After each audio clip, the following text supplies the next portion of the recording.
My husband is a doctor. Day and night, he sat vigil by the bedside of his mistress's mother, feeding her and attending to her every need. I didn't cause a scene. I walked away in silence with the divorce papers in hand. 1 month later, when he brought his mistress to what he believed was still our home, the scene he found made him turn pale and scream in despair. The hallway of the executive wing at Metropolitan University Hospital always smelled faintly of eucalyptus essential oil, a pleasant scent that contrasted sharply with the harsh antiseptic odor of the regular floors. I hid behind a marble column, my heart as cold as stone. From Suite 703, I could hear the soft, loving voice of my husband, Jake. "Come on, sweetie, just a little more. I specifically asked the kitchen to make this broth extra smooth, just how you like it." A woman's fawning voice responded. It must have been the young nurse, Sophia, Jake's mistress. "My mother is so lucky to have you. What a blessing that someone as competent and caring as Jake is looking after you. Oh, my daughter has sharp eyes, all right. What a catch she found." This was the weak yet satisfied voice of Mrs. Davis, Sophia's mother. I tightly gripped the cell phone in my hand. The message from Ethan, Jake's younger brother, still glowed on the screen, sent an hour ago from a decrepit county general in rural upstate New York. "Claire, I think Mom isn't doing well at all. The doctor says we need to transfer her to a bigger hospital. I've been calling Jake all morning, but he won't answer. He must be in emergency surgery, right, sis?" Surgery. Yes, a genuine theatrical production. His surgery was unfolding in this very luxurious suite, his hands meticulously tending to his mistress's mother, while his own mother struggled against pain in a forgotten rural hospital. I began to suspect things a long time ago. Jake started coming home late, the urgent consult calls and nighttime surgeries became more frequent. He was a gifted surgeon, the pride of the hospital, so his excuses always seemed plausible. But the intuition of a wife of 10 years is never wrong, especially after I accidentally found a receipt for a luxury fruit basket in the pocket of his white coat, delivered precisely to this room, 703.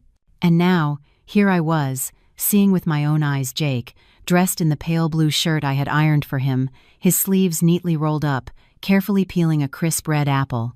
Sophia sat beside him, her head resting coquettishly on his shoulder. Mrs. Davis, propped up in bed, watched them with a look of perfect contentment.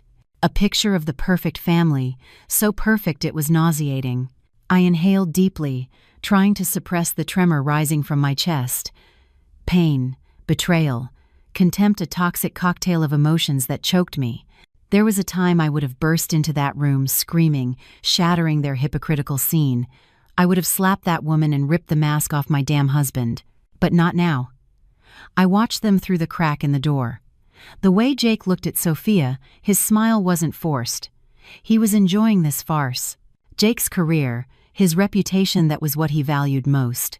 A scandal involving adultery and abandoning his elderly mother would be a death blow at this hospital, especially just as he was about to be promoted to deputy chief of staff.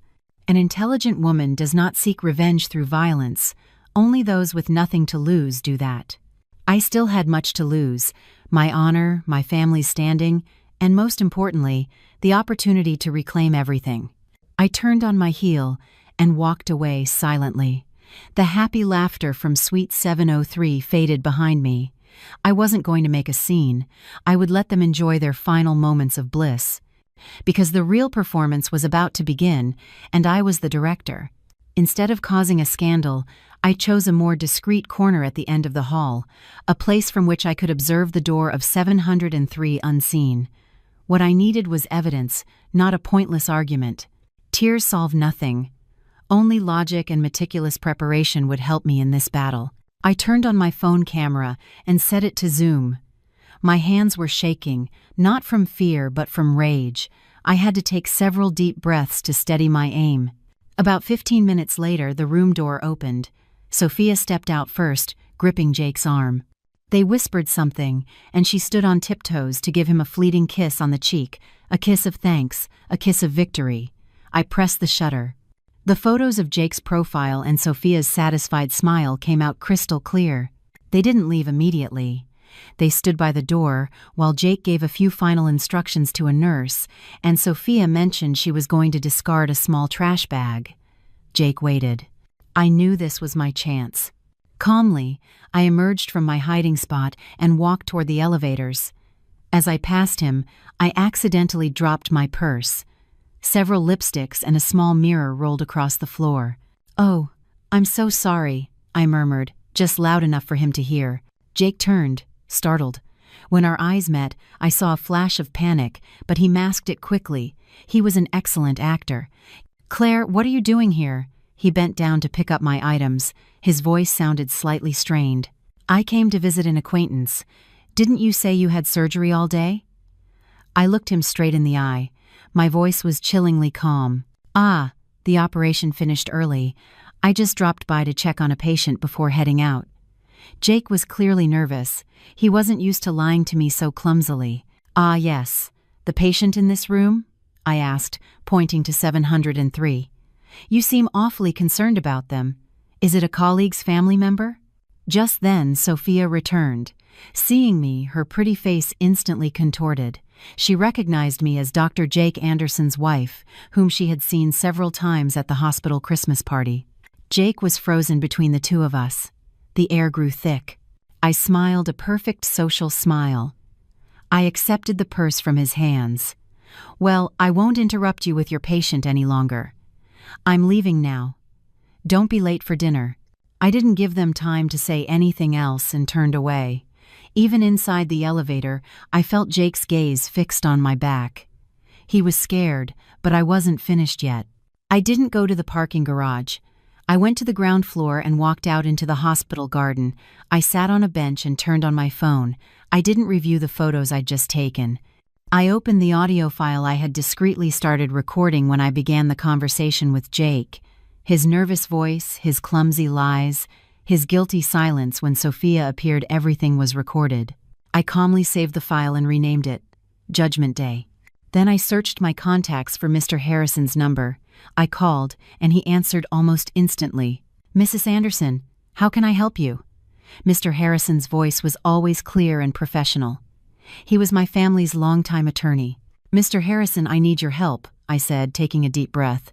"I want you to draft a divorce settlement, and I need a consultation right now. I have evidence. I want him to walk away with nothing." "Understood," Mr. Harrison said without asking further questions. "Can you be at my office in an hour? I'll wait for you." "Thank you. I'm on my way." I hung up and turned off the phone. The earlier rage had completely dissipated. In my chest, only a feeling of icy emptiness and steely determination remained. "Jake, you chose this path. Don't blame me for being cruel. 10 years of marriage, 10 years caring for this home, repaid with betrayal. You will pay for it, and the price will be very, very high." Mr. Harrison's office was on the 20th floor of a prime office building downtown. The space, quiet and luxurious, commanded an almost suffocating solemnity. I sat across from him and placed my phone on the table. "This is everything I have," I said calmly. Photos of him and his mistress caring for her mother in a VIP suite. The recording of our conversation in the hospital hallway, where he admits to lying about a surgery, and messages from his brother, confirming that his own mother is gravely ill, in a rural hospital, and he has completely abandoned her. Mr. Harrison meticulously examined each piece of evidence. He wore glasses, and his face revealed no emotion. He was a competent attorney, and most importantly, someone I could trust. "The evidence is quite clear, Mrs. Anderson," he said, looking up and removing his glasses. "Emotionally, he has severely violated marital trust. Caring for his mistress's mother while abandoning his own is a fatal moral weakness." "I'm not interested in his morality," I interrupted. "I want to know what the law says. I want to leave him with nothing. As they say, love is one thing, but business is business." Mr. Harrison frowned slightly at my harshness. He adjusted his glasses. "Mrs. Anderson, you must understand that legally, marital assets acquired during the marriage are typically split 50 divided by 50 inches a divorce, unless you can prove that all wealth was generated by you or that he contributed nothing. His prestigious reputation as a doctor counts as a contribution." I scoffed. "Let me clarify. The suburban estate we live in was purchased with money my parents gave me as a wedding gift. It's documented as a separate asset. The pharmaceutical company I run is my family's legacy." Jake is just a salaried doctor. Yes, his salary is high, but the approximately $350,000 we have in joint savings is in a shared account. Then we can focus on that $350,000 and the car, Mr. Harrison noted. As for the estate, if we have the documents proving it's a separate premarital asset, he won't be entitled to anything. But the Tesla Model S he drives, and that $350,000 a judge, is very likely to split those equally. I don't want to split anything, I said firmly. I want it all. I want him to walk out of my life with only what he earned, not what I gave him. Mr. Harrison paused thoughtfully. He interlaced his fingers. Then we won't take this matter to court, at least not yet. I waited for him to continue. We'll use a different strategy, he said slowly. What does your husband value most? His reputation? The deputy chief of staff position he's aspiring to? Exactly, Mr. Harrison nodded. This evidence might not be enough to strip him of all assets in court, but what if this evidence were to accidentally reach the hospital's board of directors, the medical ethics board, or even the hospital's internal forum? A flash of understanding crossed my mind. I was beginning to grasp his plan. A prestigious doctor, he continued, having an affair with a staff nurse, abandoning his own dying mother to care for his mistress's mother. Mrs. Anderson, this isn't just a personal moral failing. It's a scandal that could utterly destroy his career. The hospital will never allow someone like that to represent its image. You are suggesting I threaten him with this? I suggest you give him a choice, Mr. Harrison corrected me. On one hand, the divorce agreement we will draft. It will specify that he voluntarily relinquishes all rights to the estate, the vehicle, and the entire $350,000 in savings. He leaves empty-handed, but in return, you keep silent. This evidence never sees the light of day. On the other hand, Mr. Harrison smiled. It was the cold smile of a seasoned attorney. His career will collapse in an instant. He won't just lose the money, he'll lose everything. I took a deep breath. This was exactly what I wanted, a direct blow to his pride and his future, not just his wallet. Mr. Harrison, I said, my voice completely calm, draft the harshest agreement possible. Make every clause explicit. The house, the car, the savings, he won't get a dime. And I want it ready tonight. Are you completely sure, Mrs. Anderson? Tonight. Completely. I stood up.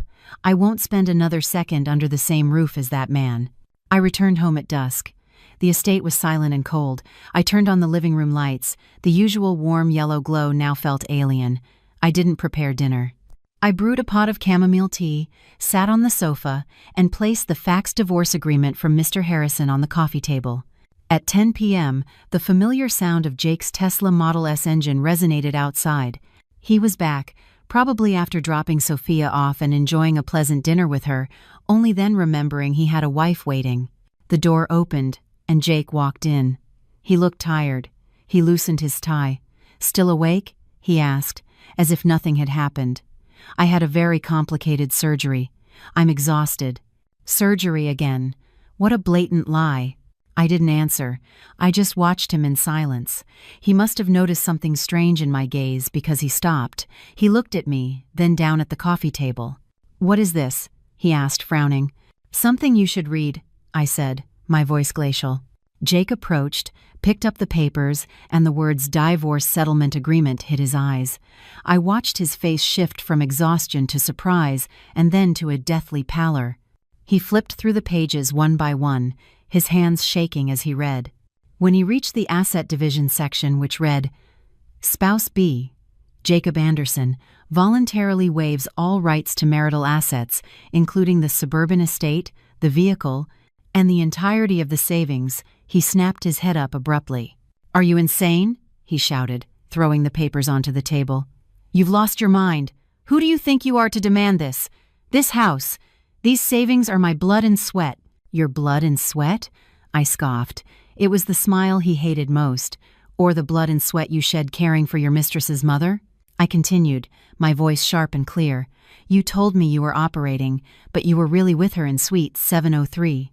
Jake, you are a magnificent actor." Jake's face turned ashen. He took a step back. "You've been following me. I didn't need to. You left the trail yourself." I picked up my phone, opened the hospital photos, and showed them to him. What a happy family, right? You tenderly peeling an apple, her leaning on your shoulder. What a shame your real mother, struggling in a rural hospital, doesn't know her dear son is so busy being a good son-in-law to someone else. Jake stared at the screen, speechless. He stammered, "Claire, I can explain. She's just a colleague." "A colleague?" I stood up and faced him. "A colleague you care for while abandoning your dying mother and lying to your wife? Do you take me for a fool?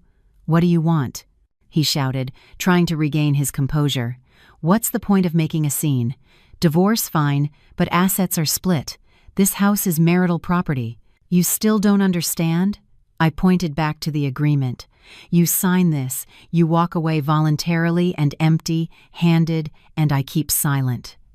This marriage ends discreetly." "And if I don't?" Jake challenged me. "If you don't," I smiled, "tomorrow morning, all these photos, the recording of our conversation at the hospital, your brother's messages, everything will be on Dr. Sterling's desk. It will be presented to the hospital's medical ethics board, and I wonder how lively the doctor's internal forum will be when they find out that brilliant Dr. Jacob Anderson is an adulterer and a terrible son." I stared him directly in the eyes. "That deputy chief of staff position you aspire to? Do you think it will still be yours? Furthermore, do you think they'll allow you to keep wearing that white coat?" Every word I spoke was a knife stabbing directly into Jake's pride and greatest fear. He looked at me, his eyes full of rage, but also absolute terror. He knew I wasn't joking. He knew I had connections. My father and Dr. Sterling were longtime friends. Jake remained motionless for a while. The air in the room was stifling. Finally he exhaled, as if all his energy had drained away. "The pen," he said hoarsely. I placed a pen on the papers. Jake took it. His hand trembled as he signed his name on every page of the agreement. The scratching of the pen on the paper sounded like the tearing apart of our 10-year marriage. When he finished, he threw the pen onto the table. "Satisfied?" He looked at me with empty eyes. "Very." I collected the agreement, checking the signatures. "Now pack your bags and get out of my house. Now, I don't want to see your face for another second." Jake said nothing. He stumbled upstairs. 30 minutes later, he came down with a small suitcase. Without looking at me, he headed straight for the door. When his hand was on the knob, I called him. Jake turned, his expression exhausted. "Your mother is in that hospital upstate," I said. "I think she's very ill. Your brother has been calling you all day. He couldn't find you. You should call him." I saw a flicker of shame cross Jake's face. He nodded, opened the door, and left. The sound of the door closing was dry and definitive. I stood in the enormous living room, clutching the agreement. I had won the first round, but I knew this wasn't over. The next morning, Jake and I met at the courthouse. We arrived very early, just as they opened. We didn't exchange a word. Jake wore sunglasses that hid deep circles under his eyes. Perhaps he hadn't slept, or perhaps he had sought comfort in his mistress. I didn't care. The uncontested divorce process was quick. We had an agreement perfectly drafted by a lawyer, specifying that Jake voluntarily waived all assets. The judge looked at us with some surprise, especially at the asset division clause, but since we both agreed and there were no disputes, she approved it without delay. When we left the courthouse, I held the divorce decree in my hands, a thin but heavy paper. It officially ended 10 years of my youth, 10 years of love and hate. "The Tesla," I said, my voice devoid of emotion as we stood in the lobby. "According to the agreement, you need to turn it over to me. Where are the keys?" Jake reached into his coat pocket and tossed the keychain onto a nearby stone bench. The sound of metal hitting stone was jarring. "I'll grab a cab," he said, turning to leave. His back was straight, but I could sense the contained defeat and rage. "Jake," I called him again. He stopped but didn't turn around. "Did you call your brother? How is your mother?" Jake was silent for a few seconds. "I called. She's the same. The county general said she needed to be moved, but I don't think it's necessary. Good medication is enough. Bringing her here is expensive and a hassle. I'm busy." Busy. He was busy starting his new life with Sophia, and even his own mother had become a hassle. Hearing his reply, the last vestige of compassion, the final trace of spousal affection I might have held, vanished completely. I realized this man was far crueler and more selfish than I had ever imagined. He had not only betrayed his wife but was also a terrible son to the woman who gave him life. "All right, go," I said. Jake disappeared into the morning crowd. I stood there, clutching the divorce papers. I didn't cry. I only felt infinite contempt. Just as I was about to open the car door, my phone rang. It was Mr. Harrison. "Mr. Harrison, good morning." "Mrs. Anderson, good morning. Is everything finalized?" "Yes, it's done. I have the divorce decree in my hands." "Excellent." Mr. Harrison's voice remained calm. "I called to inform you of something. I just sent someone to recheck the status of your ex-mother-in-law at the county general. The situation is not good. The doctor there says she has severe valve insufficiency, and given her age, her status is critical. They suggested an immediate transfer to Metropolitan University Hospital, but the family, specifically Jake, did not consent. He only authorized medication, saying he would schedule something later. He told me he was busy," I responded, gritting my teeth. "Correct. And for your information, he has booked a short trip to Miami Beach with Sophia using a credit card you've already canceled. I assume to celebrate his freedom." A wave of cold fury washed over me. So it wasn't that he didn't have the money, it was that he didn't want to spend it on his own mother. He preferred to spend it on a trip with his mistress than to save his mother's life. "Mrs. Anderson," Mr. Harrison called, noticing my silence. "What do you plan to do?" I took a deep breath, trying to remain calm. "Thank you, Mr. Harrison. Could you contact Dr. Matthew Sterling at Metropolitan University Hospital? I need to speak with him." "Dr. Sterling?" "Understood. I will schedule an appointment right away." "No," I interrupted. "I don't want an appointment. I want to speak to him now, on his personal line. Tell him that Claire, his friend's daughter, needs his help for an urgent matter of life and death." There were a few seconds of silence.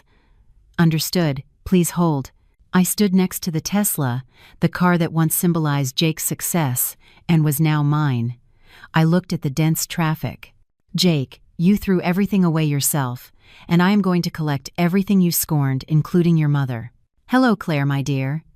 The warm, authoritative voice of Dr. Sterling sounded on the line. Dr. Sterling was my father's best friend, the most prestigious cardiologist in the city, and the current chief of staff at Metropolitan University Hospital. "Yes, doctor. Good morning. I apologize for bothering you so suddenly." "Don't worry, child. I trust your father as well. I haven't seen him lately." Dr. Sterling maintained his kind tone. "Yes, my father is fine. Thank you, doctor. Actually, I'm calling you today because I need to ask a very urgent favor." "What's going on? Tell me. Don't stand on ceremony with me." I took a breath and explained the situation concisely. "Doctor, my ex-mother-in-law is in a rural hospital upstate. Her condition is very serious. She has severe valve insufficiency and needs immediate surgery. The doctors there requested a transfer to your hospital, but her son, my ex-husband Jake, did not consent." I heard Dr. Sterling sigh on the other end. He had probably already heard rumors about Jake. The medical circle in the city wasn't that small. "Ex-husband?" he repeated. "Yes, we divorced this morning." "I see. It's Jake Anderson." His voice grew serious. "And what do you want?" "I want to bring her here," I said firmly. "I want to ask you to assign her the best executive suite, gather the most competent team of specialists for a consultation, and operate on her. I will pay all expenses, down to the last cent. I only have one condition." "Tell me." "This must be kept in absolute secrecy," I emphasized. "I don't want Jake or anyone else to know I'm behind this. Could you send an ambulance from your hospital to the upstate facility to bring her here right now? Invent any excuse. A hospital outreach program, whatever. I just need her brought here safely." Dr. Sterling was silent for a moment. He knew I was putting him on the spot. This was outside all procedure. "Claire," he said slowly, "sending an ambulance across the state for a patient based on a personal request is very complicated, but I understand your concern. If we leave his mother in the hands of a son like Jake, she might not make it." "All right," he decided. Send me her details and the information for the rural hospital.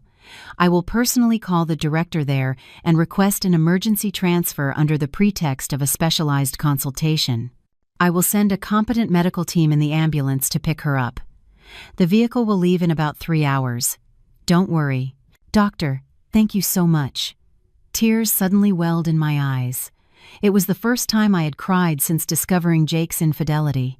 It wasn't from pain, but from gratitude. Silly girl, Dr. Sterling chuckled affectionately. Don't cry. Think of it as doing it for your father, my old friend. Now prepare to receive her. I'll assign her executive suite 705 right next to the old 703. I froze. 703? Doctor, how do you know? I'm the chief of staff here. How could I not know what goes on? The whole hospital whispers about how Jake looked after Nurse Sophia's mother in 703. I was going to call him in, but I see you beat me to it. Well done, Claire. A woman should have that kind of backbone. I hung up feeling much lighter. I immediately drove to the hospital and prepaid a considerable sum for Executive Suite 705.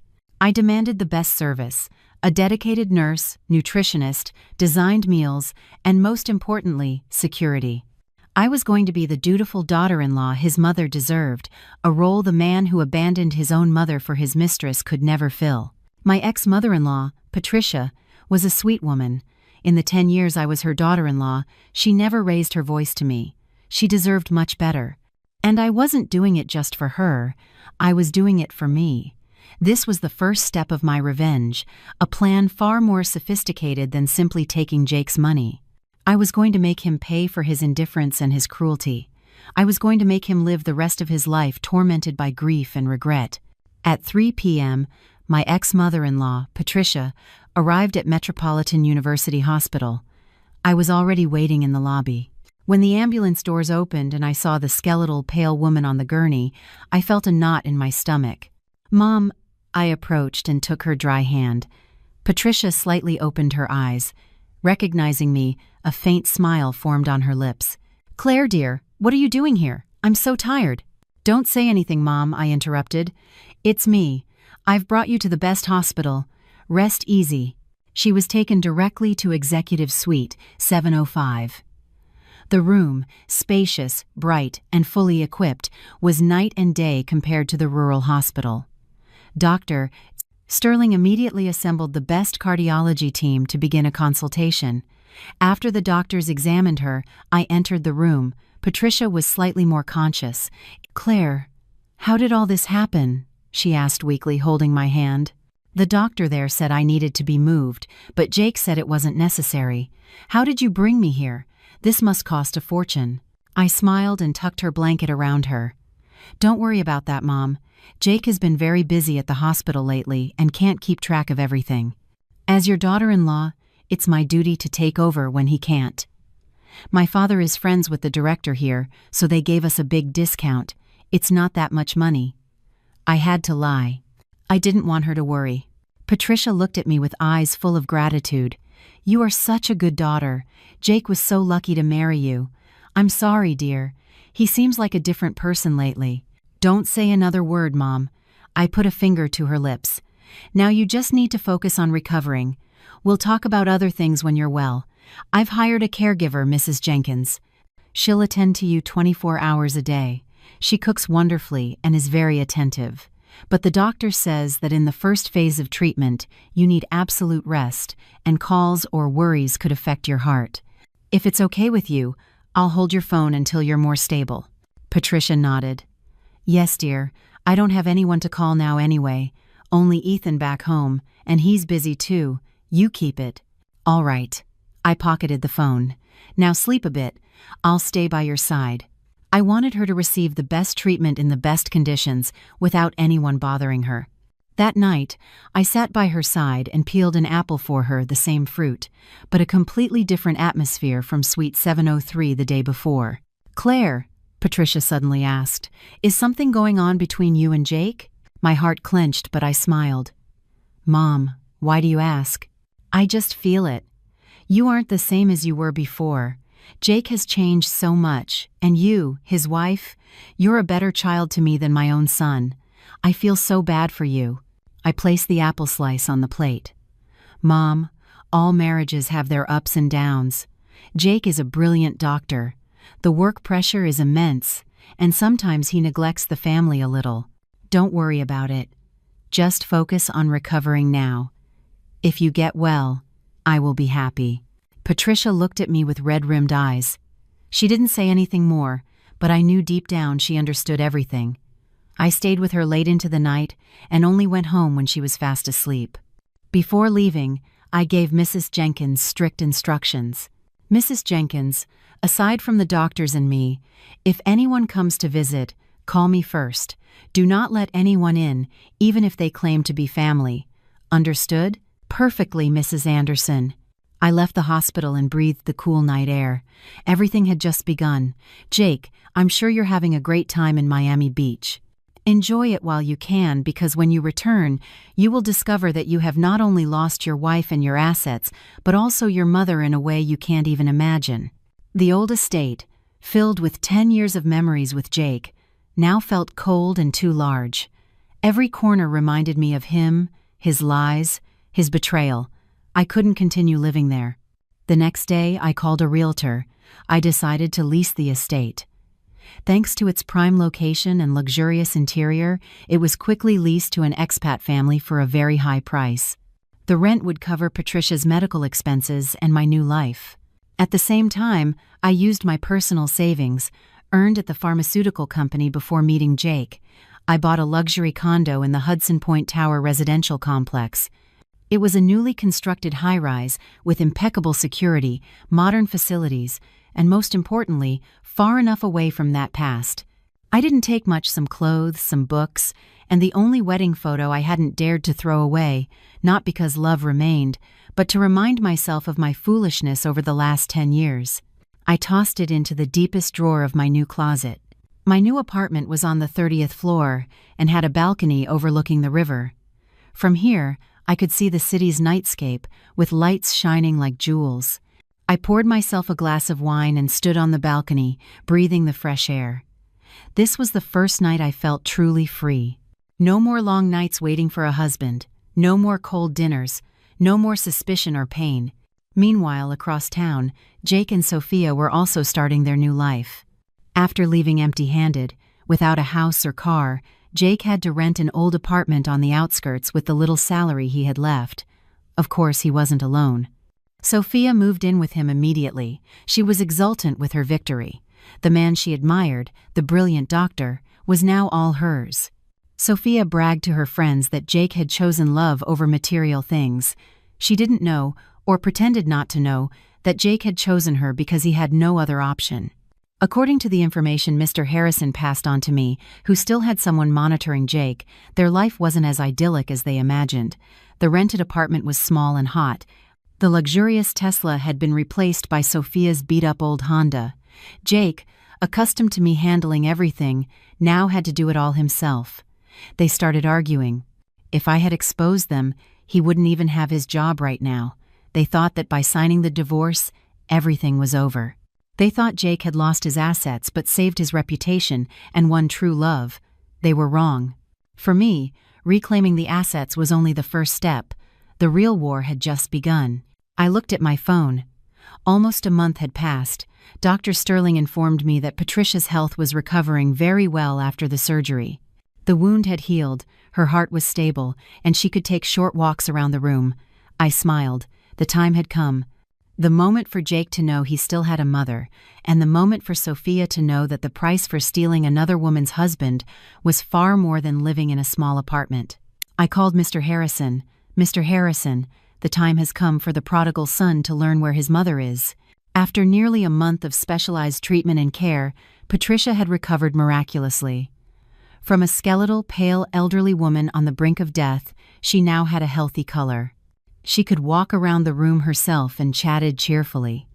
The heart surgery, performed by Dr. Sterling himself and the best team of specialists, had been a success. Sophia wanted a wedding, recognition, but Jake wasn't in the mood to think about that. He had lost everything and was resentful and irritable. He took out his frustration on Sophia. "Don't you realize I lost everything because of you?" he yelled during one of their fights. It was because of your ex-wife. You're a coward who didn't dare to fight. Sophia didn't stay quiet. What do you know? That crazy woman had all the evidence. Jake was starting to feel the pressure of having to pay for everything with his doctor's salary, while Sophia, used to being given everything, demanded more and more. Back in the small, cluttered rental apartment, Jake received a call from his brother Ethan, who was still upstate. "Jake, you're back? I've been trying to call you for weeks." Ethan's voice sounded terrified. Irritated, Jake snapped. "What's all the fuss? I'm exhausted.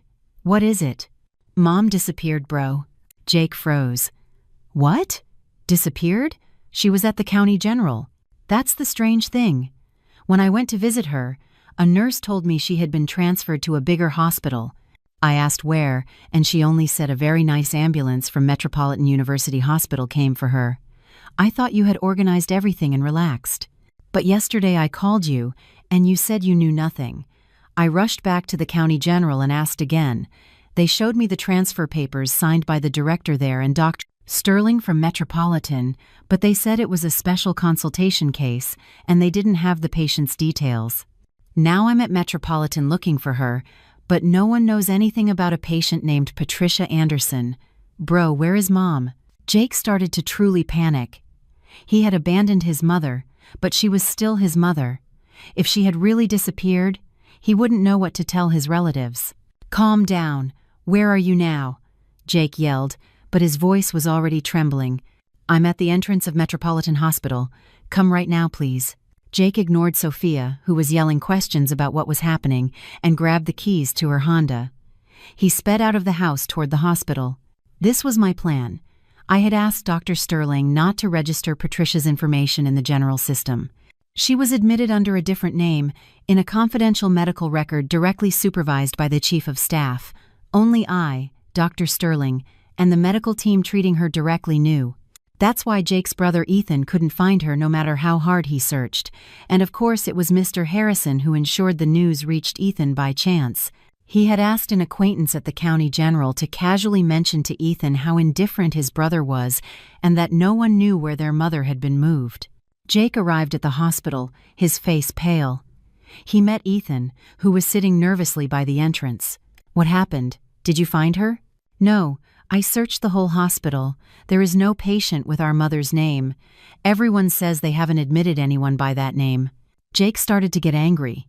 He was a doctor here. He had contacts. He went straight to administration and pulled out his medical ID card. "I am Dr. Jacob Anderson from the surgery department. I need to check the information for a 70-year-old patient, Patricia Anderson, transferred from an upstate hospital approximately 1 month ago." The administrator checked the computer and then shook his head. "I'm sorry, Dr. Anderson. There is no patient by that name in the system in the last month. Look carefully. How can she not be here? I was told there is a transfer document signed by Dr. Sterling." Jake slammed the table.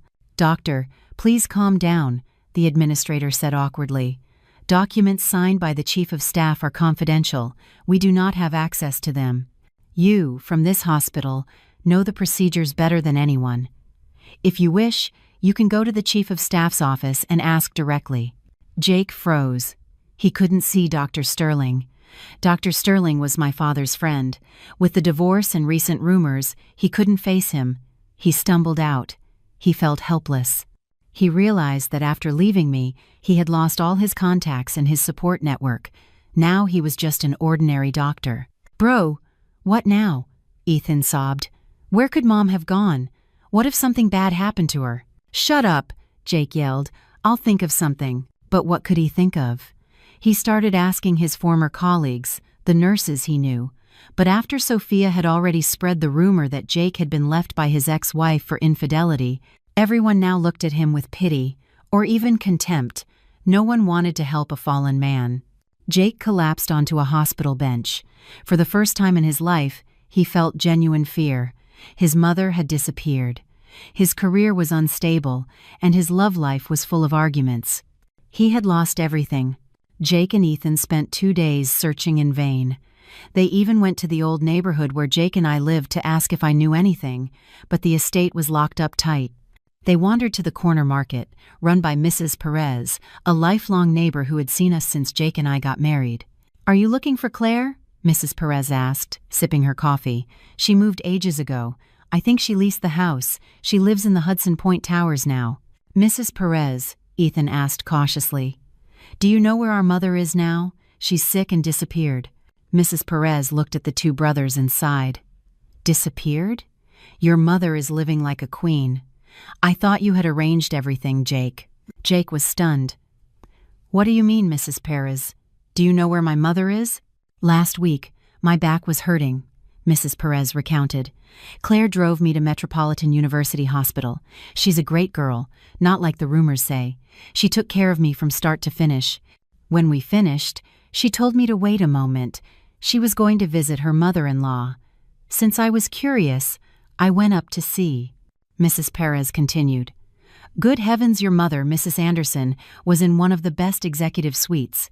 The room was enormous, clean, and she even had a dedicated caregiver. She has a healthy color now and can walk. I chatted with her for a while. She couldn't stop praising what a good daughter-in-law she had. I thought you had arranged it all." Jake and Ethan looked at each other, shocked. "What suite number, Mrs. Perez?" "At Metropolitan, right?" Jake asked hastily, his hands shaking. "Executive 705. On the 7th floor, you'll see it right away.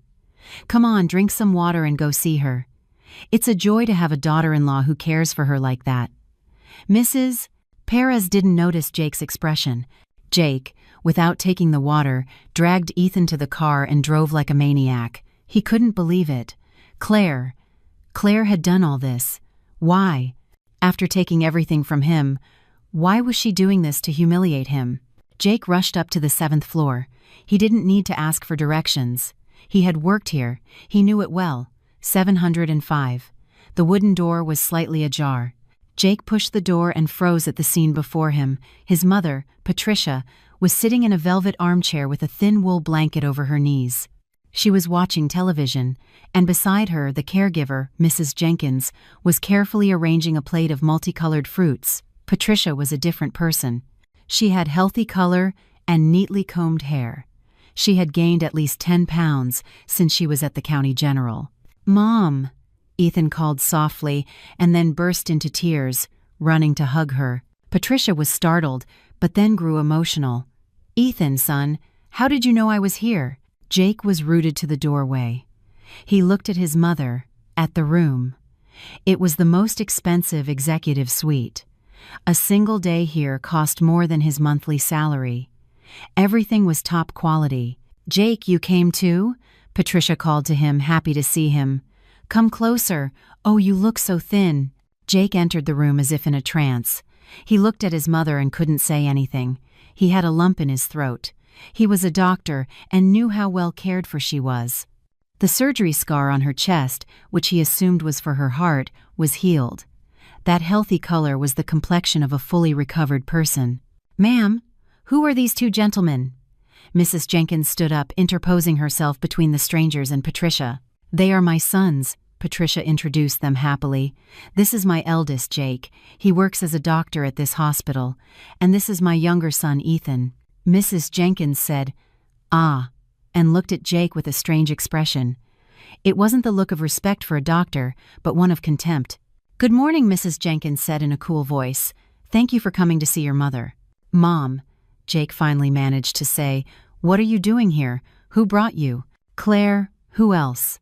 Patricia said proudly. "That girl is an angel. She took care of me ever since I was in that upstate hospital. She hired the best doctor. She got me the best room. She comes to see me every day. She peels apples for me. She chats with me. Look, I'm completely recovered now." Jake felt as if he had been slapped. "Claire, always Claire."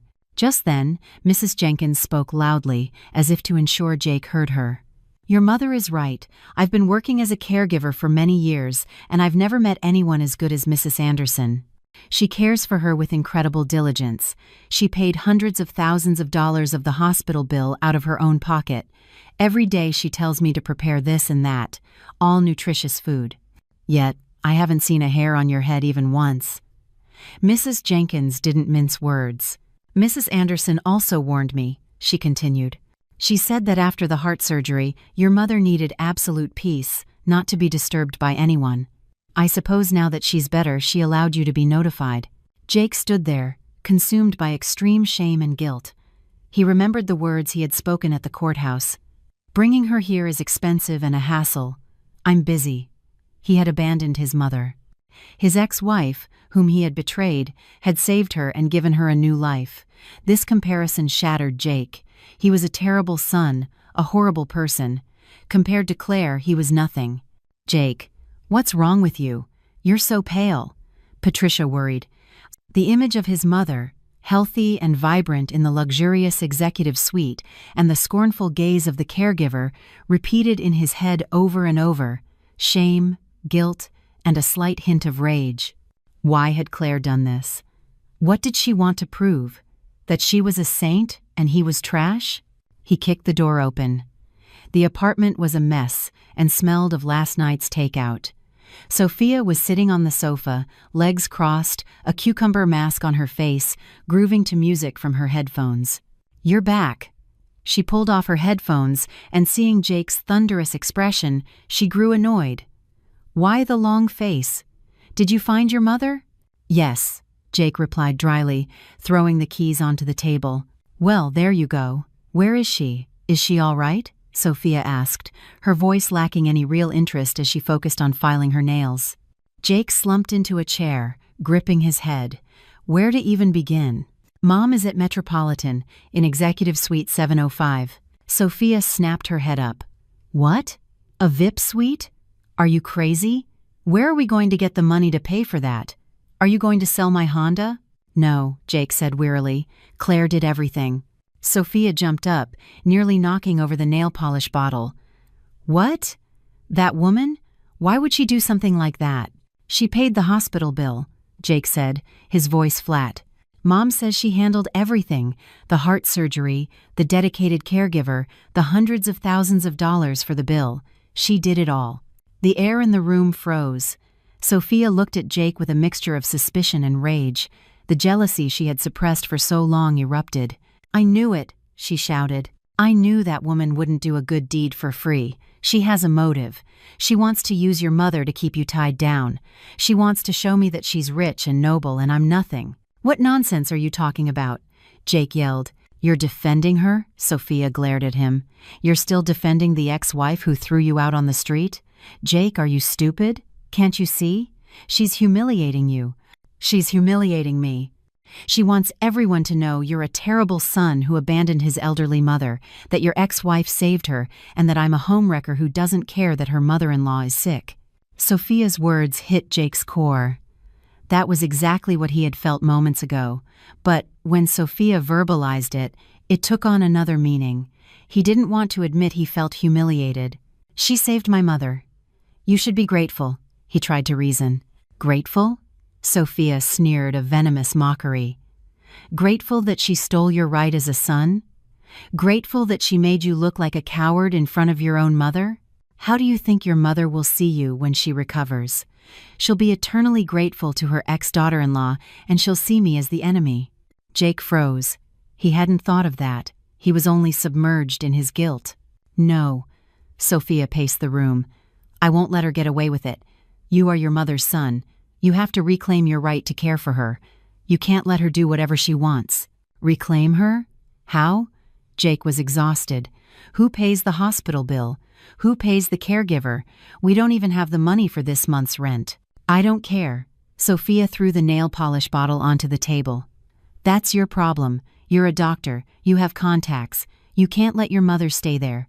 You can't let that woman go every day and boast about her generosity. You have to go and tell your mother the truth, that you are taking care of her, that that woman is only paying on your behalf. Are you crazy? Who would believe that? Then bring her home, Sophia ordered. Bring her here. I'll care for her. I'll show her what kind of daughter-in-law I am. I'll show her that I'm not like that woman who tries to buy affection with money. Jake looked at Sophia, then at the cluttered, small apartment. Bringing Patricia, who just had heart surgery, to this place for Sophia, who couldn't even care for herself, to look after her? He couldn't imagine it. No. Jake shook his head. Mom just had surgery. She needs the best conditions, not here. So you don't trust me, Sophia screamed, and tears began to stream down her cheeks. Do you look down on me? Do you think I don't know how to care for anyone? Or are you afraid that if she's here, you won't have an excuse to see your ex-wife again? That you still have feelings for her? For God's sake, what are you talking about? Jake slammed the table. Can you just leave me alone? No, not until you sort this out once and for all. You have to choose, her or me. If you chose me, you have to be consistent with your choice. You have to go to the hospital and take back your mother. If you don't, we're finished. Sophia issued her ultimatum, ran to her room and slammed the door, leaving Jake alone in the chaos. Love, career, family. He once thought he had everything.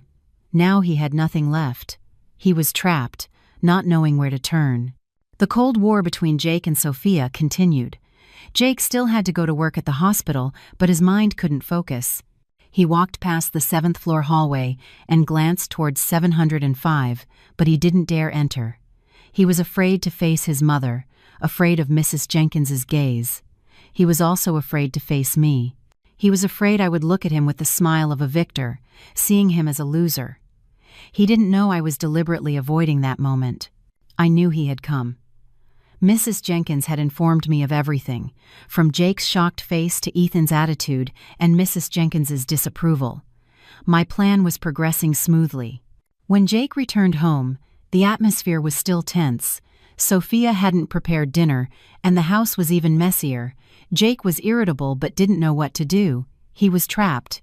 He couldn't meet Sophia's demand to reclaim his mother because he had no money. Sophia, after a whole day of stewing, felt she couldn't stand idly by. She was a nurse and understood the power of public opinion at the hospital. She knew that if she let me continue to win over Patricia, once Patricia recovered, she would surely praise me and speak ill of Jake. That would directly affect Jake's, and consequently, her own reputation. Sophia was anxious. She had gambled everything to get Jake. She wouldn't let me take him back with just a little money. She had to act. She had to reassert her place. She decided that if Jake wouldn't do it, she would do it herself. She would go to the hospital, not as a nurse, but as the future daughter-in-law visiting her mother-in-law. She would show Patricia that she was now Jake's woman. She would show me that she wouldn't be walked all over. The next morning, Sophia took the day off. She spent the entire morning preparing. She chose the most expensive dress Jake had bought her in Miami Beach, a pure white dress that emphasized her figure. She applied dramatic makeup and curled her hair. She rushed to the market and bought a large, expensive fruit basket, the kind seen in executive suites. She thought she had to make a perfect, glamorous entrance so that neither Patricia nor I could look down on her. She didn't know that this meticulous preparation was just a sign of her own foolishness and insecurity. Around 10 a.m., Sophia, teetering on her heels and carrying the fruit basket, headed for Executive Suite 705. She deliberately walked slowly through the surgery wing area so her fellow nurses would see her. She wanted everyone to know she was in a different position now. Upon reaching the door of 705, instead of knocking, she pushed the door to enter. She imagined herself walking in with a radiant smile, saying, "Good morning, Mrs. Anderson. I'm Sophia, Jake's future wife." But she was immediately stopped. The caregiver, Mrs. Jenkins, stood in the doorway. "Who are you? Who are you looking for?" Mrs. Jenkins' voice was firm and suspicious. She had been very clearly warned by me. Sophia stopped. Her fake smile froze. She didn't expect a caregiver to block her path. "I'm Sophia.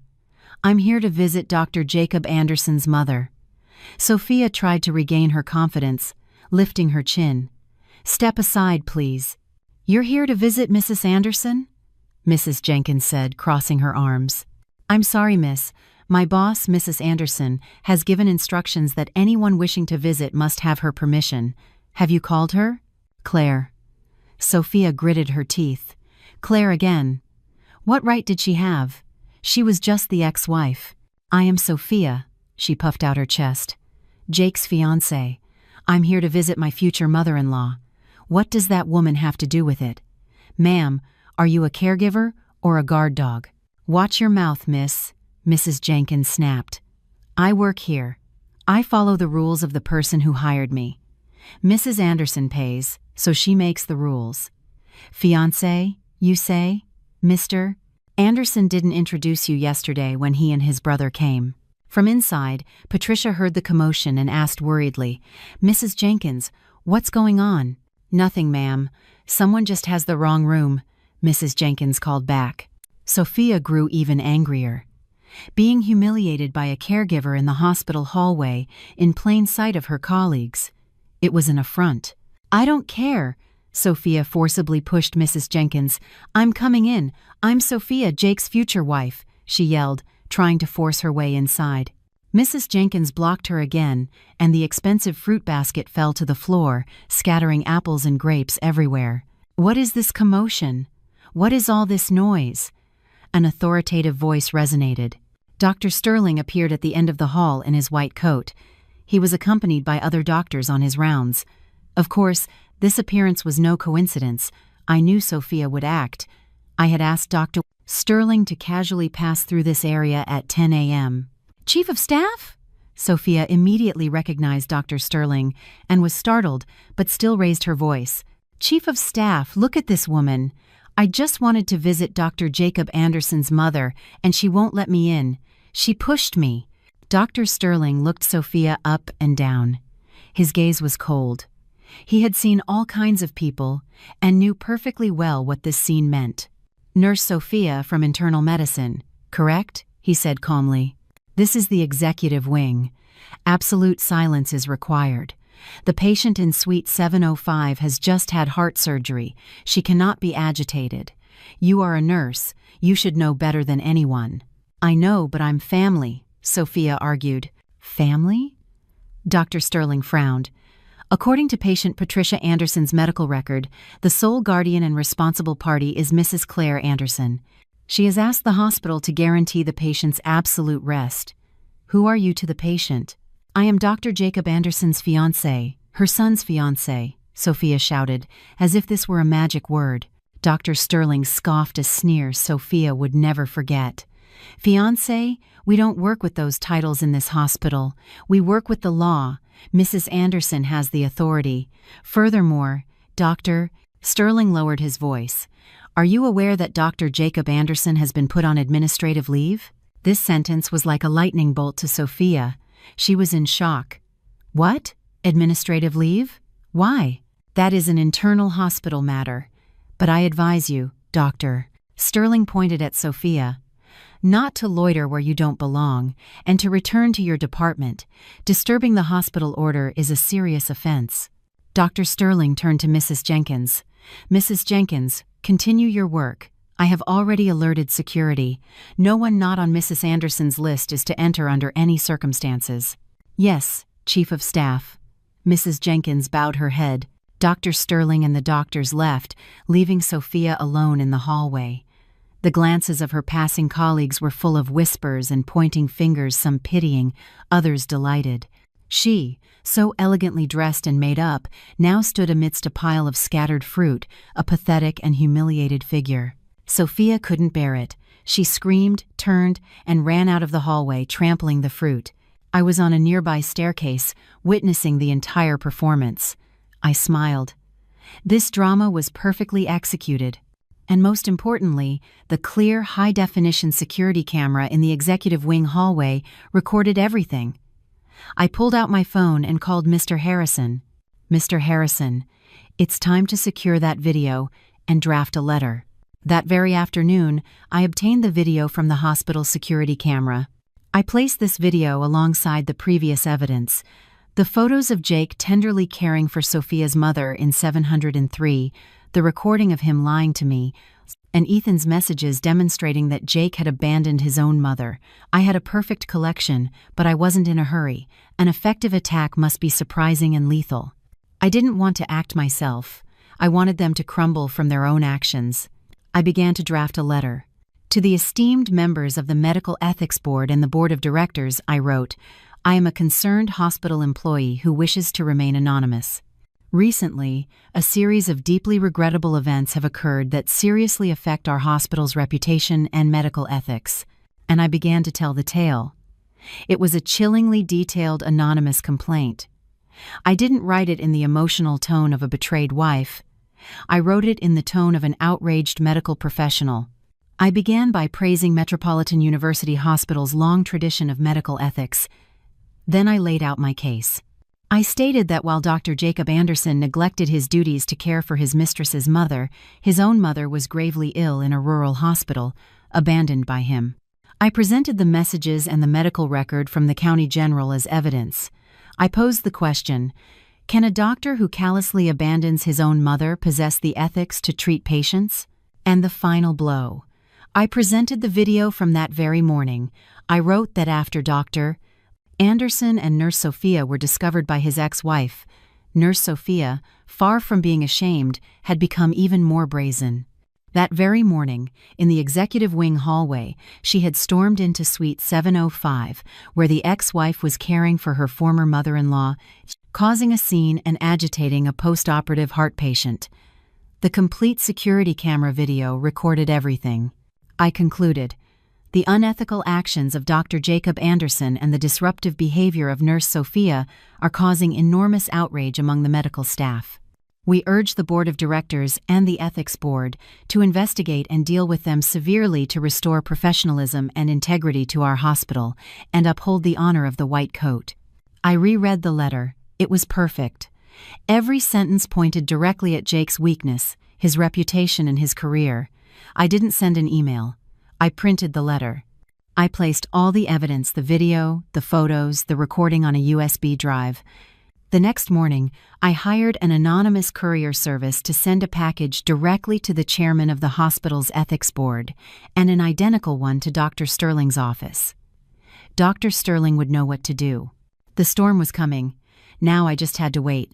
2 days after the anonymous letter was sent, a quiet earthquake shook Metropolitan University Hospital. The letter and the irrefutable evidence on the USB were presented at an emergency meeting of the Board of Directors and the Ethics Board. Dr. Sterling, as Chief of Staff, expressed his extreme anger and disappointment. He ordered that the matter be dealt with severely, with no exceptions. Immediately, Jake was summoned to a disciplinary hearing. He entered the room unaware, but when the chairman of the ethics board placed before him the photos of him with Sophia's mother, played the audio recording, and finally projected the video of Sophia causing a scene in the hallway onto the big screen, Jake's face lost every drop of blood. "How do you explain this, Dr. Anderson?" The chairman's voice was icy. Jake could barely stand. He couldn't explain it. The evidence was undeniable. He stammered, "It's a trap. It's my ex-wife's revenge." "We are not interested in the motive," the chairman interrupted him. "We are interested in the facts. Did you have an affair with Nurse Sophia?" "Yes." "Did you abandon your elderly mother?" "Yes." "Did your mistress cause a scene in the hospital?" "Yes." "The board has decided. Dr. Jacob Anderson is suspended without pay for 3 months. Nurse Sophia is also suspended for 1 month and will be transferred to the nutrition department upon her return." Jake staggered, about to collapse. Suspension without pay. His dream of being deputy chief of staff was shattered. The reputation he had built his whole life had crumbled in a single morning. The news spread like wildfire. The entire hospital whispered about Jake and Sophia. Brilliant doctor. Jacob Anderson now carried the label of adulterer and terrible son, and the sexy nurse from internal medicine, Sophia, had become a homewrecker. Jake walked out of the hearing like a ghost. He passed through the halls, and the looks from his colleagues were no longer respectful, but contemptuous and pitying.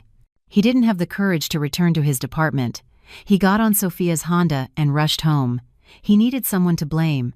He kicked open the door to the rental apartment. Sophia was listening to music with her cucumber mask on. "You're back. What's with the face?" "Shut up!" Jake roared like a wounded animal. He rushed over and slapped Sophia with all his strength. The blow sent her rolling off the sofa. "You hit me." "Hit you? I want to kill you." Jake pointed at Sophia, his eyes bloodshot. "This is all your fault. Do you know what you just ruined?" "What did I do?" Sophia started crying. "What did you do? Look at this." Jake threw the suspension notice onto the table. Because of your stupid game of fiancé, I've been suspended without pay. Are you happy now? You've ruined my entire career. Sophia picked up the paper, read it, and trembled. Suspended? How is that possible? I only went to visit. Visit? You call that scandal visiting? Who do you think you are? Do you think you can win against Claire? You're not even fit to tie her shoelaces. You're just stupid. You dragged me into this, Sophia scoffed. Now you praise her? You've been suspended because you're useless. That woman hurt you, and now you blame me? Are you even a man? No, I'm not a man. Jake smashed a glass against the wall. I'm an idiot. An idiot for leaving a woman like Claire for someone like you. An idiot for believing in your true love. Did you love me, or my doctor title and my money? Now I have nothing. Why are you still here? Jake. Sophia was speechless. Go. Get out. Jake sat down and gripped his head. Get out of my house right now. I don't want to see your face again. The love they had once idolized, for which they had risked everything, was now shattered. It collapsed at the first storm because it was built on lies and selfishness. Jake had lost everything: his career, his reputation, and now his love. He was literally left with nothing.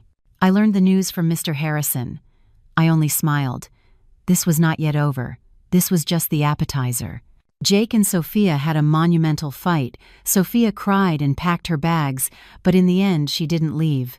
Where could she go? Suspended, transferred to nutrition, and surrounded by rumors. If she left Jake now, she would be completely alone. She gritted her teeth and stayed, living amidst Jake's recriminations and coldness. Jake fell into despair. With no salary, he locked himself at home all day drinking. He didn't have the courage to go to the hospital to see anyone, least of all his mother. Now that he had no money or honor, how could he face her? I knew they were broken. Career, love, honor, everything they once prided themselves on was gone.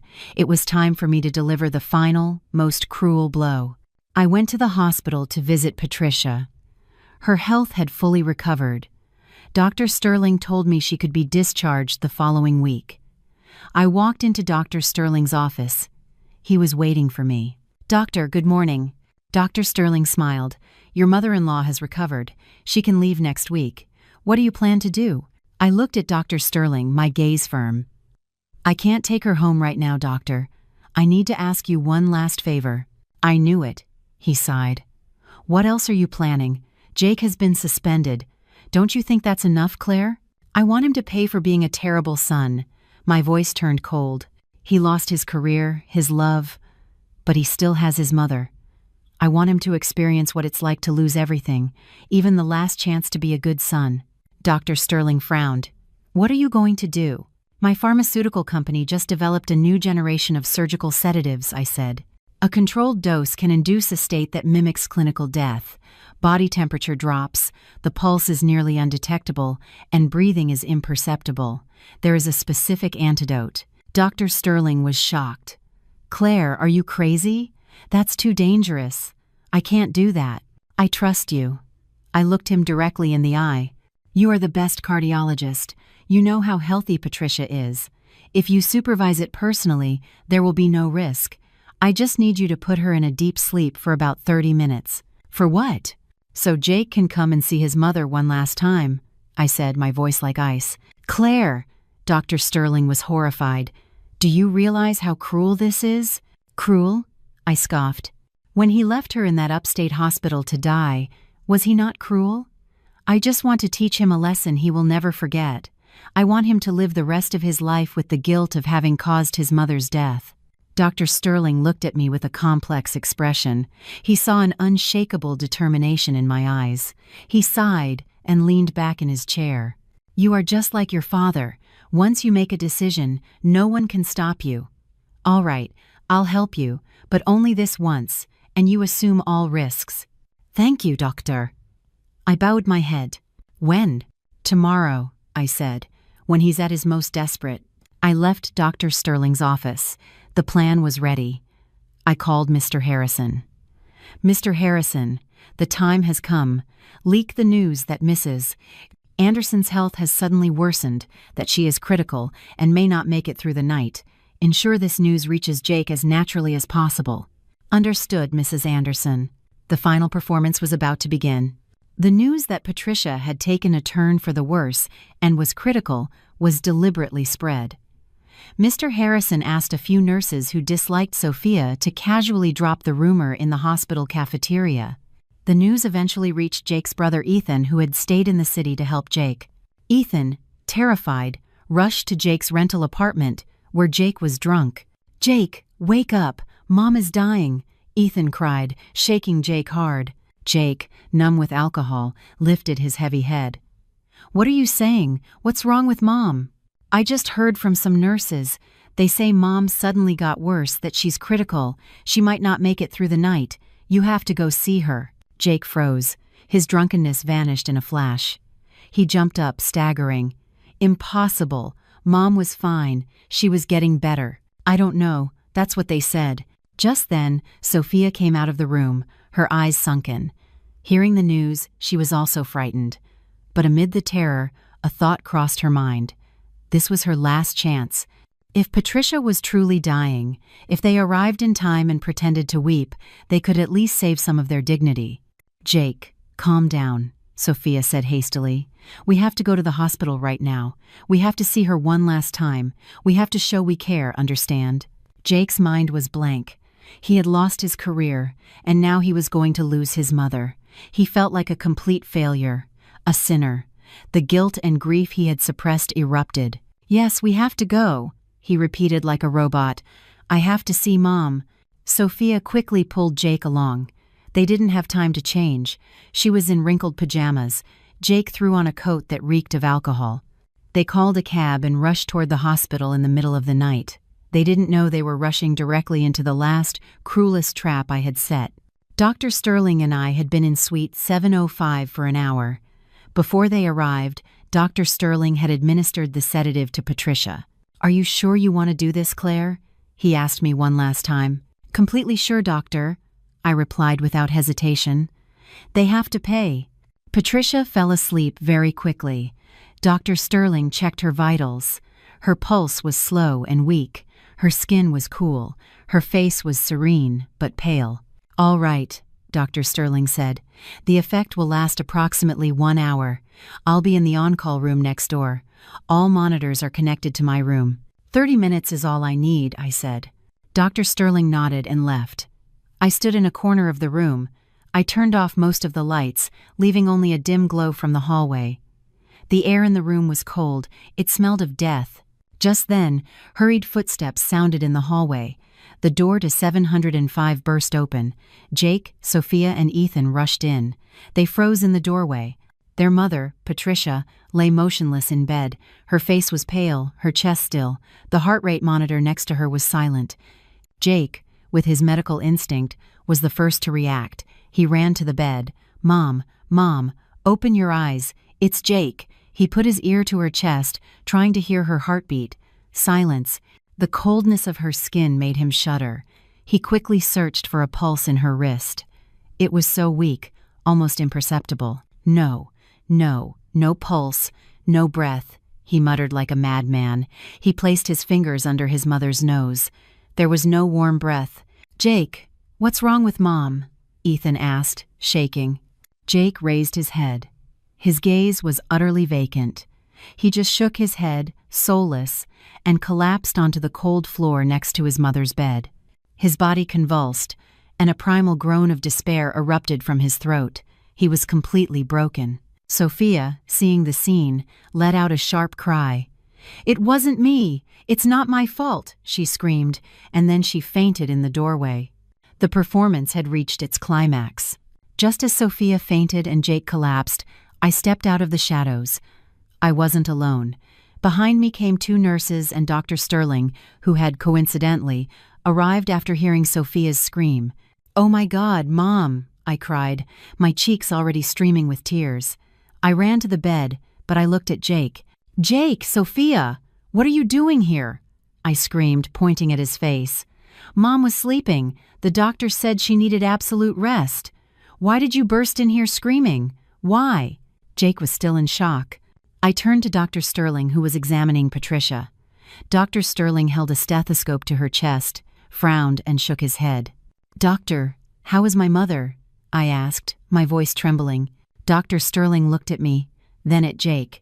His gaze was full of disappointment and anger. "Dr. Anderson, is that you?" he said. The patient had just stabilized. I warned the staff that no one should disturb her. "Why did you and that woman burst in here shouting? Do you know how dangerous a strong stimulus is for a cardiac patient?" Jake stammered. It's you! I screamed, rushing toward Jake. "You killed her. Mom was fine the whole time I cared for her. As soon as you two appeared, this happened. You're bad luck. You killed her." My acting was perfect. Jake's brother, Ethan, believed my words. He started looking at Jake and Sophia with hatred. "Don't you dare!" I yelled in Jake's face. Look at this." I ran to the nightstand, pulled out a document I had prepared, and threw it at him. Jake picked up the paper with trembling hands. At the top, in bold, was printed, "Certificate of Death." Below were Patricia's details, and the most important part, cause of death, acute cardiac failure caused by severe emotional shock, and the time of death, 10:15 p.m., the exact time they had burst in. Dr. Sterling's signature and the hospital seal were clearly stamped. Jake looked at the certificate, then at Dr. Sterling. Dr. Sterling turned away and sighed. We did everything we could, but the shock was too much for her. That sigh, that turning away, was the final confirmation. Jake looked at the death certificate, looked at his motionless mother, and heard my accusations. He believed it. He believed that his and Sophia's appearance had dealt the final blow. He hadn't just been a terrible son, now he was his mother's killer. It was a debt he could never repay. "No!" Jake screamed one last time, and his eyes went blank. He simply stood there motionless, a soulless corpse. He was breathing, but he was already dead inside. The nurses woke Sophia up. As soon as she opened her eyes and saw the death certificate, she screamed again and fainted once more. No one paid her any mind. The hospital was in an uproar. Nurses and doctors whispered in the hallway. "Poor woman," one said. "Her ex-daughter-in-law cared for her until she recovered, and as soon as her son and his mistress show up, she dies." "It's karma," another added. "He abandoned his mother when she was sick, and now he shows up to play the good son." It was too much for her. Jake heard everything. His brother Ethan ran up and started punching him. "You killed Mom. Are you happy now?" Ethan shouted. Jake didn't resist. He deserved it. Dr. Sterling signaled security. "Enough. Get Mr. Anderson out of here. Take Miss Sophia to the ER. And Dr. Anderson," he said, looking at Jake, "you are no longer an employee of this hospital. Please leave." That sentence sealed Jake's fate. He staggered out of the room, through the hallway of accusatory glances. The performance was over. After everyone left, the room fell silent again. I dried my fake tears. Dr. Sterling walked in and locked the door. He approached the bed and administered the antidote to Patricia. "Your play," he said tiredly, "was crueler than any I've ever seen." "I only taught him a lesson he deserved, doctor," I replied calmly. "That death certificate," he said, "is now an official record. On paper, Patricia Anderson is dead. We have to get her out of here before dawn. I've prepared a car at the basement B2 exit. From today on, to the world, your mother-in-law is gone." I understood. This wasn't a discharge, it was an escape. I stood by the bed, watching as color slowly returned to Patricia's cheeks. I whispered in her ear as she slept, "Mom, it's over. I'm taking you to a quiet, peaceful place. A place without Jake, without hypocrisy. We will start a new life." That night, I secretly took Patricia, still asleep, out of the hospital and brought her to a luxurious assisted living facility on the coast that I had prepared. The next morning, while Jake and Sophia were still living in the hell they had created, the hospital officially announced the death of patient Patricia Anderson. Jake was fired from the hospital for moral misconduct. No other hospital would hire him. He lost his career and his future, living the rest of his life with the crushing guilt of believing he had killed his own mother. Sophia, upon waking, couldn't bear the reality. She left Jake. Their true love ended in hatred and blame. My revenge was complete. I didn't take their lives. I only took what they valued most. Jake lost his honor, his career, and his peace of mind. Sophia lost her prize, and both would live forever under the shadow of a ghost I had created. Hey there, lovely soul. Welcome back to Noah's Stories. How have you been? Have you been nurturing your dreams lately? Today's story delves into themes of healing, responsibility, and the courage to love, even when it's daunting. Ava Mitchell, a dynamic creative director in high fashion, and Tom Callahan, a stoic and calculated CEO, both epitomize success and emotional fortitude. However, an unforeseen night, unplanned and unspoken, initiates a journey neither anticipated, a journey that won't just reshape their futures, but force them to face who they really are. So, take a moment with me. Let me tell you a story, one that began not with love, not even with hope, but with one quiet, unexpected night. It was celebration night at Maison Vera, a luxury fashion powerhouse based in Chicago. The company had just smashed sales records nationwide thanks to its latest campaign, The Real Shape, led by none other than Ava Mitchell. At 27, she wasn't just the youngest creative director in the firm's history, she was the one rewriting the rules. Everyone around her celebrated with laughter, music, champagne, but Ava, in a deep sapphire satin gown, quietly stood by the towering windows of the 42nd floor, watching the city glow. The skyline sparkled like gold dust, a million stories unfolding below her feet. And yet, her own heart felt still. Maybe success didn't always silence the ache. Quite the view, came a low voice behind her. Tom Callahan, the man behind the empire, 36 sharp, strategic, untouchable, the kind of man who never raised his voice because he never had to. He wore his power like a tailored suit, perfectly fitted and impossible to miss. "Congratulations," he said simply, no charm, no flattery, just truth. They stood in silence for a moment, and then they talked. At first about work, numbers, projections, campaign reach, but slowly the conversation slipped into something softer. She told him about her mother, a nurse who raised her alone, working double shifts just to make rent, yet never once forgot to show love. He paused, then spoke about his father, strict, unbending, obsessed with legacy, a man who called vulnerability weakness. And his mother? She was quiet, he said, and eventually she disappeared into her silence. There was no music, no flickering candlelight, just a shared bottle of wine and two people sitting on a leather couch as if it were neutral ground, talking, listening, slowly unraveling. And then, a kiss. Soft, slow, and then everything else stopped. Not out of passion, not out of romance, but because in that moment they weren't CEO and director. They were just two tired souls, no longer willing to face the night alone. Some truths don't need to be shouted. Two faint pink lines sufficed to upend Ava Mitchell's sense of control. 6 weeks after that night, she sat curled on the cool tile floor of her River North apartment bathroom. The third pregnancy test lay in her trembling hands. All three said the same thing: positive. The kind of positive that flips your life upside down. She stared at herself in the mirror. The woman looking back wasn't the poised, unshakable Ava the world knew.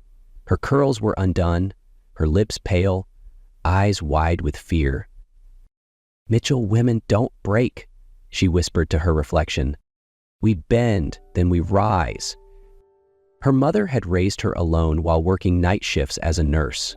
She taught Ava that survival wasn't about strength. It was about choosing to keep going even when everything inside you wanted to stop. So, Ava stood up, wiped her face, put on a flawless navy pantsuit, and went to work. At the office, she functioned like clockwork. Meetings, presentations, emails. But the nausea was getting worse. And every time she passed Tom Callahan in the hallway, her stomach twisted, not from the baby, but from everything unspoken between them. They hadn't spoken about that night, not once. Until Monday morning, after a long, draining strategy session, Tom said, "Mitchell, a word in my office." Her heart skipped. Her fingers clenched around the file folder, but she followed him in, head held high. He didn't look up as he typed on his laptop. She stood, waiting, the tension thick. He began to speak, but she beat him to it. "I'm pregnant." Flat, direct, like ripping off a bandage. His fingers froze. He finally looked at her. Really looked. "Are you sure?" "3 tests, I'll confirm with the doctor." Silence fell heavy between them. He leaned back, folding his hands. "What do you want?" It wasn't curiosity, it was caution. Ava's blood went cold. "Excuse me? Money? Support? A promotion? Just tell me." It wasn't his words that broke her. It was his tone, like she was a crisis he needed to contain. She stood, fire in her eyes, voice barely steady. "I don't want your money, Tom. I don't want anything. I just thought you deserve to know." Then she turned and walked out, her steps steady. Her heart? Not so much. Tom Callahan prided himself on maintaining unwavering control over numbers, people, and outcomes. Even emotions, to him, were variables to be managed. In his world, feelings were luxuries, distractions, weaknesses. But that morning after Ava had left his office with those quiet, cutting words, "I just thought, you deserved to know." Tom sat still, unable to move. He didn't chase after her, didn't say a word. He just stayed there. In an office bathed in morning light that suddenly felt colder than ever. Ava walked quickly down the hallway, her heart pounding, but she didn't cry. Not because she wasn't hurting, but because she had long stopped placing hope in men like Tom. She hadn't expected him to stop her, hadn't expected an apology. She didn't even need him to care. But what hurt was the way he looked at her, like she was a glitch in his perfect system. That afternoon, Ava submitted a formal request to transfer to the company's California office. She wasn't quitting, she wasn't running. She simply wanted to become a mother, without judgmental stares, without unanswered silence, without a man who couldn't show up but still tried to control things from a distance. 1 week later, Tom called her into his office again. "I received your transfer request," he said. "I'll start handing over my projects this week," Ava replied calmly. He nodded, but something had shifted in his expression. It wasn't cold. It wasn't soft either. It was conflicted. "Why are you leaving?" he asked, more gently this time. "Because I need space," she answered, "and because I don't want my child to grow up with a father who isn't present but still wants control." He said nothing. Ava stood to leave, but halfway to the door, she turned back. "You know, Tom," she said, voice steady, "I once thought maybe underneath all that ice, you were a good man." He looked up, but maybe I was wrong. Her voice didn't accuse, it didn't blame. It was just disappointment. Raw, quiet, real. "But that's okay," she added, her eyes calm. "I grew up with an amazing mother. I didn't need a father to become who I am, and neither will my child." Then she walked out, no shaking hands, no hesitation, and Tom, for the first time in years, felt a strange, unfamiliar sense of loss. Not because he was losing a brilliant employee, but because a woman who once believed in something good inside him no longer did. Some shocks don't come from loud explosions or dramatic confrontations. They come from silence. The kind of silence someone leaves behind when they walk out of your life. For Tom Callahan, that silence carried Ava Mitchell's name. After she walked out of his office with those quiet but piercing words, "I just thought you deserved to know," Tom was no longer the same. On the surface, he remained the perfect CEO, punctual, composed, sharp as ever, but at night he couldn't sleep. Instead, he sat alone in his downtown penthouse, reading article after article on pregnancy, development stages, symptoms, timelines. He didn't fully understand why he was doing it. All he knew was that he didn't want to repeat the pattern of his father. Tom's childhood was made of long, suffocating silences. His father, a respected lawyer, treated emotions like a disease. In their house, achievement was the only form of love. His mother, she was always there, physically, but emotionally she had long disappeared. Her quietness built a wall that Tom carried into every adult relationship. He had never told anyone this, not until his first session with a therapist. When the doctor asked him why he came, his answer was short but honest. "I don't want to become him." From that moment on, Tom began to learn from scratch how to sit with uncomfortable feelings, how to recognize pain without running from it, how to see that control wasn't strength. Sometimes it was just fear wearing a tie. One late night, after wrestling with himself, he sent Ava an email. It read, "I'm trying to change, not for anyone else, but because I don't want to hurt anyone again. I'm not asking for forgiveness, but if you're willing, I'd like to learn how to show up." There was no reply. But the next day, Ava accepted a coffee invitation from him, just a quiet cafe in a quiet neighborhood. Not to start over, but to see if the man who disappointed her was truly trying to be better. Tom arrived early. He ordered ginger tea and plain crackers, because one article mentioned it might help with morning sickness. When Ava walked in, her eyes were guarded. But when she saw the tea and the tiny plate of crackers waiting for her, something in her expression softened, just a little. They didn't talk about that night. They didn't bring up the hurt. Instead, they talked about her OBGYN, about birth plans, about what it felt like to realize there's a heartbeat growing inside you. Tom didn't pretend to understand. He didn't try to fix anything. He just listened. And for Ava, in that moment, a man who could simply listen without trying to control, without hiding behind logic, was already a small beginning. Nothing grand, nothing dramatic, but something real. Neither of them expected the storm to hit so soon, loud, brutal, and without warning. Just days after their quiet meeting at the corner cafe, Ava was packing up her office, preparing for her upcoming transfer to California, when Olivia, her closest colleague, burst in with a look of panic on her face. "Have you seen the news?" she asked, holding up her phone. The headline blared across the screen. "Maison Vera CEO in alleged affair with subordinate, stock drops amid scandal." Ava froze. The article didn't just mention her and Tom. It painted a narrative suggesting the pregnancy was the result of a backroom deal. It called her a manipulator, accused her of trading intimacy for influence. Even her transfer was twisted into a strategic retreat to dodge consequences. The cold cruelty of those words cut deep into her pride, into her identity as a woman who'd fought for everything she had.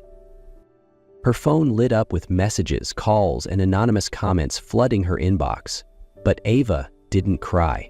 She straightened her blouse, took a deep breath, and walked toward Tom's office, knowing exactly what waited for her on the other side. Inside, Tom was in a meeting with legal and PR teams. His face darkened when he saw her. "I'm sorry," he said softly, and for the first time his voice carried no command, only regret. The PR spokesperson was preparing a press statement. "We'll deny everything," she explained. "Say the relationship never existed, that the transfer was entirely personal." But before Ava could respond, Tom stood. His voice wasn't angry, it was resolute.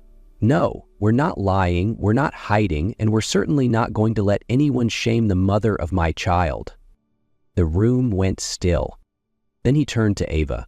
Their eyes met, and for the first time, she didn't see fear of public fallout. She saw protection, sincerity, a man standing beside her, not above her. 1 hour later, at an emergency board meeting, Ava sat beside Tom. He didn't flinch, didn't deflect. He looked the board straight in the eye and said, "Yes, I'm the father of Ava's child, and no, she did not need favors or leverage to earn her place in this company. Ava Mitchell is one of the most capable professionals I've ever worked with, and the first person who's ever made me question the kind of man I want to be." The room fell into stunned silence. Then, unexpectedly, the CFO, usually the quietest person in the room, spoke up. "We stand by your decision," he said. One by one, heads nodded around the table. That afternoon, Ava didn't walk out of that boardroom as the center of a scandal. She walked out as a woman who had defended her dignity and kept her ground in the eye of the storm. And Tom Callahan, the man who once lived only for control and image, had done something he never imagined. He chose the truth, He chose her. He chose their child. 3 days before her scheduled move to California, just as Ava thought things were finally settling after the media storm, her body sent a different message. A sudden wave of dizziness hit in the middle of a Zoom meeting with her future team. Her screen blurred, the voices faded, and the next thing she remembered was waking up in a hospital bed, an IV in her arm, and a doctor speaking in a voice both calm and firm. "Your blood pressure spiked too quickly. We need to monitor you closely. Travel should be avoided for now." Ava nodded, holding back tears, not from fear, but exhaustion, the kind that comes when you've tried to be strong for too long. She clutched the freshly printed ultrasound photo the nurse had left on her bedside table where that tiny heartbeat still pulsed strong, and whispered, barely audible, "Please stay safe, little one." Tom didn't hear about it through a medical update. He heard it from Charlotte, his younger sister, who called him at 5 a.m. while he was reviewing quarterly projections. "You should know," she said without preamble. "Ava was admitted last night, alone." The last word hit like a slap. He didn't hesitate. He dropped everything. No logistics, no strategy, just instinct. For the first time, Tom wasn't the calculated CEO. He was simply a man who knew he couldn't bear the thought of repeating his father's absence. Not this time. 3 hours later, Tom arrived at the hospital, still in his suit, hair tousled from a rushed flight. When he stepped into the room, Ava was sitting upright against her pillows, clearly startled. "What are you doing here?" she asked, voice hoarse. "Being here," he replied softly. "No explanations, no agenda, just presence." As the nurse came in to recheck her vitals, Tom stayed quietly beside her. He didn't offer empty reassurances. He just held her hand, gently, warmly, genuinely. For the first time in weeks, Ava didn't feel the need to be composed or strong. She wasn't a director or a strategist. She was simply a woman, scared and tired, and the man she once thought incapable of softness was right there, not out of obligation, but because he wanted to be. After the checkup, they sat in silence, bathed in the soft glow of the hospital light. Then Tom turned to her and said quietly, "This time, I'm not running, and if you'll let me, I'll stay, for as long as it takes." Ava looked at him for a long time, not to search for an answer, but to read his face. And what she saw wasn't the cold, impenetrable CEO. It was a man, still learning, still flawed, trying, honestly, to love in the only way he knew how. And for the first time in months, she nodded. Not because she had forgotten, not because she had forgiven, but because something real was beginning to change. 2 months after the night Ava was hospitalized, winter finally began to loosen its grip on Chicago. Spring crept in quietly, soft light through windows, gentler winds, and a sense of something quietly shifting. Life hadn't changed overnight, but something between Ava and Tom had. They didn't talk about us, didn't rush to name anything, but Tom stayed. He didn't ask what she needed, he simply started doing. Bottles washed, blood pressure tracked, sitting beside her during checkups, saying nothing, just being there. And then, on an early March morning while the city still slept under a blanket of fog, their daughter arrived. Following over 8 grueling hours of labor, Ava was rewarded with the sweetest sound. Her baby girl's inaugural cry. Tom stood beside her, his gloved hands trembling, eyes wide and shining with something he didn't have a name for, something like awe. The doctor placed the baby in his arms first. She was tiny, flushed, eyes still closed, but her fingers wrapped around his the moment she touched him, as if to say, "I know you're here." Tom froze, not in fear but in complete surrender. For the first time in his life, the world didn't revolve around him. He was just a man, holding something more important than anything he'd ever built. When he passed the baby to Ava, they didn't speak. They didn't need to. Their eyes met, and tears filled them both. Quiet, warm, real. "She's beautiful," Ava whispered, her fingers brushing her daughter's cheek. "Her name is Sophie." "Sophie Callahan Mitchell," Tom repeated, tasting the name like a promise. A new beginning. Ava's recovery was slow.